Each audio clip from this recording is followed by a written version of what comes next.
आप अपने तबस्सुम टॉकीज को ज़रूर कीजिए सब्सक्राइब और बेल आइकन दबाना ना भूलिएगा।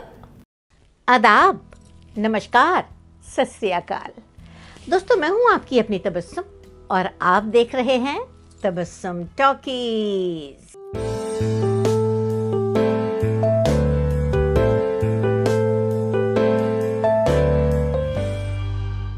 ये एहसान नहीं, मेरा फर्ज है। जब तक जिंदगी रहेगी मैं नाइंसाफी के खिलाफ लड़ती रहूंगी। मेरी तीमारदारी कर रहे थे रात भर? लेकिन क्यों? नर्स तो थी। हाँ, फिर आपको रहने की क्या जरूरत थी? नर्स तो थी, लेकिन अपना कोई नहीं था ऐसे वक्त। ये आप इनके अपने कब से हो गए? दोस्तों, अक्सर लोग कहते हैं कि नाम इतना बड़ा होना चाहिए कि उसे देखते ही हर काम बन जाए, हर काम हो जाए, या फिर काम ऐसा करो इतना शानदार कि पूरी दुनिया में तुम्हारा नाम हो जाए।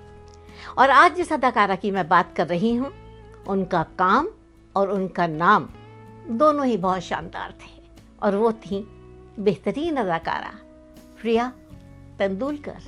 उस वक्त मैं वहीं थी जब ये हादसा हुआ था और इंस्पेक्टर सूरज सिंह निर्दोष होते हुए भी पकड़ा गया। अब इनसे क्या छुपाना, हमारे घर के लोग हैं। आप तो जानते हैं, उनके गुजर जाने के बाद इन्होंने मुझे और साहिल को अपनाया। सगे बेटे से ज्यादा चाहते हैं ये साहिल को, लेकिन पता नहीं क्यों साहिल इनसे अलग होता जा रहा है। 19 अक्टूबर 1954 में पैदा हुई थी प्रिया तेंदुलकर मुंबई में, एक हिंदू महाराष्ट्रियन परिवार में। उनके पिता का नाम था विजय तेंदुलकर और वो बहुत मशहूर राइटर थे मराठी और हिंदी फिल्मों के, और साथ ही साथ मराठी थिएटर और टेलीविज़न के लिए भी उन्होंने बहुत कुछ लिखा था। प्रिया की माँ का नाम था निर्मला और वो हाउसवाइफ थी। प्रिया की 2 बहनें भी थीं, तनुजा और सुषमा, और एक भाई भी था और उसका नाम था राजू। प्रिया को पढ़ने लिखने का बहुत शौक था और वो पढ़ाई लिखाई में बहुत तेज थी। उन्होंने पॉलिटिकल साइंस में डिग्री ली थी और पेंटिंग में डिप्लोमा लिया था। प्रिया की पर्सनालिटी बहुत रची बसी थी और इसकी वजह ये थी कि पढ़ाई लिखाई के साथ उन्होंने कई जगहों पे अलग अलग जॉब किए थे।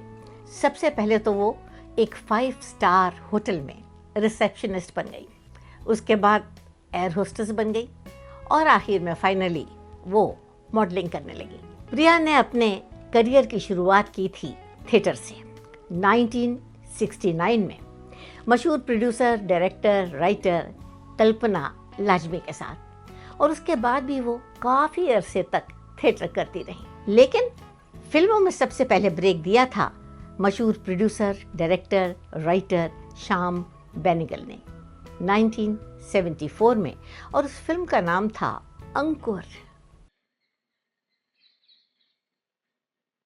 बेशरम चोटी, मैं तेरे को खाने को खाना लाई और तू चावल चुरा रही है। तुम लोग चोरी करते हो इसीलिए भूखे मरते हो। निकाल निकाल सब चावल।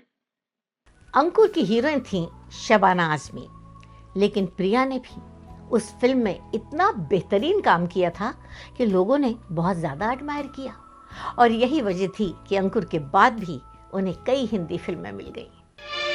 उसे गंदा होने में ज्यादा वक्त भी नहीं लगता, बाद में उठाने वालों के हाथ सिर्फ टिफिन बॉक्स आता है। मैं चलती हूँ, वरना लोग तरह तरह की बातें करने लगेंगे। प्रिया तेंदुलकर की मातृभाषा थी मराठी, लेकिन मराठी के साथ साथ वो गुजराती भी बहुत अच्छी बोलती थी। તમારી યાદ શક્તિ વધે ને એ માટે મારે બદામ બદામ નથી ખાવી। અરે તો રોજ એક રૂમાલ તમે ખોઈને આવો છો ને, એટલે તમારે માટે એક ડઝન રૂમાલ લઈ આવવા છે।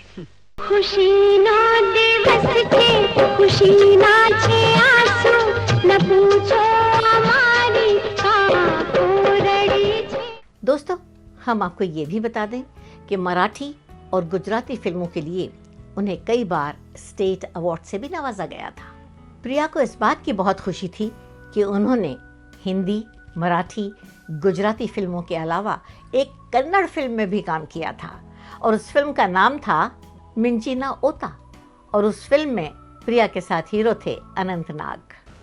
ನೀನ್ ನನಗೆ 50 ರೂಪಾಯಿ ಮೋಸ ಮಾಡಿದ್ಯಾ? ಮೋಸ ಮಾಡಿದೆ ನಿಜ,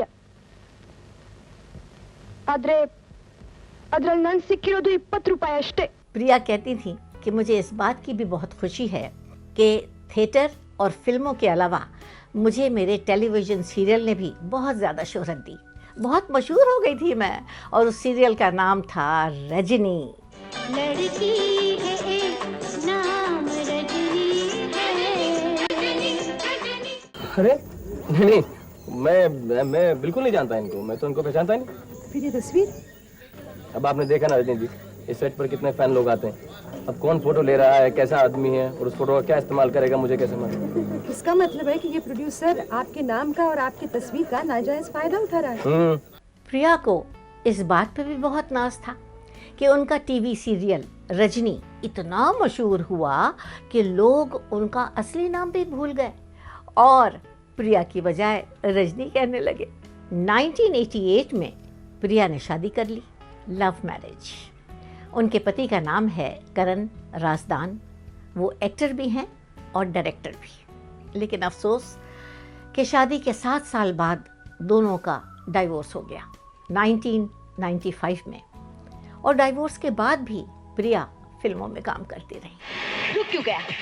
मार मार दे खंजर अपनी माँ के सीने में। अपने बाप को मारने से पहले तुझे अपनी माँ का सीना चीरना पड़ेगा। हेलो कुलकर्णी साहब, मैं पूजा बोल रही हूँ। इंस्पेक्टर करण सक्सेना का अभी भी खून हुआ है, आप फौरन चले आइए।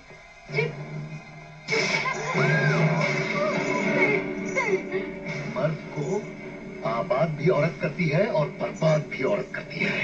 दोस्तों, प्रिया कहती थी कि जिंदगी नाम है खुशी का, गम का, सुख का, दुख का, और मैंने अपनी ज़िंदगी में इन सब को फेस किया है। दोस्तों, इस बात पे मुझे अपना एक शेर याद आ रहा है, सुनिए। जिंदगी को समझो तो खुशियाँ, नहीं तो गम का दरिया है। जिंदगी को समझो तो खुशियाँ, नहीं तो गम का दरिया है। सुख और दुख कुछ भी नहीं, अपना अपना नज़रिया है। प्रिया कहती थी कि किस्मत ने मुझे बहुत कुछ दिया और बहुत कुछ ले लिया। खुशियों का सिलसिला ख़त्म हुआ तो गमों का और तकलीफ़ों का दौर शुरू हो गया। 95 में मेरा डाइवोर्स हो गया और 99 में मुझे पता चला कि मुझे ब्रेस्ट कैंसर है, और ये तकलीफ़ें मैं झेलती रही। उस वक्त मैं सोच भी नहीं सकती थी कि सन 2001 में मेरी माँ और मेरा भाई दोनों इस दुनिया से चले जाएंगे। बीमारी छोटी हो या बड़ी हो, उससे डर बहुत लगता है, लेकिन प्रिया बहुत बहादुर थी। कई सालों तक वो कैंसर से लड़ती रहीं, 99 से लेकर सन 2002 तक। लेकिन बेचारा दिल भी कब तक धड़कता रहता। वो थक गया और धड़कना बंद कर दिया। 19 सितंबर सन 2002 में अचानक उनको हार्ट अटैक आ गया और वो ये दुनिया छोड़ के चली गई। दोस्तों, प्रिया को इस दुनिया से गए हुए लगभग 20 साल हो गए हैं और लोगों ने उन्हें भुला दिया, लोग उन्हें भूल गए। मुझे एक शेर याद आ रहा है, सुनिए। आदमी के साथ उसका ख़त्म किस्सा हो गया, आदमी के साथ उसका ख़त्म किस्सा हो गया। आँख ठंडी हो गई, चर्चा भी ठंडा हो गया। तो ऐसी बातें भी मैं आपके साथ शेयर करती रहूँगी। आप देखते रहिए तबस्सुम टॉकीज़।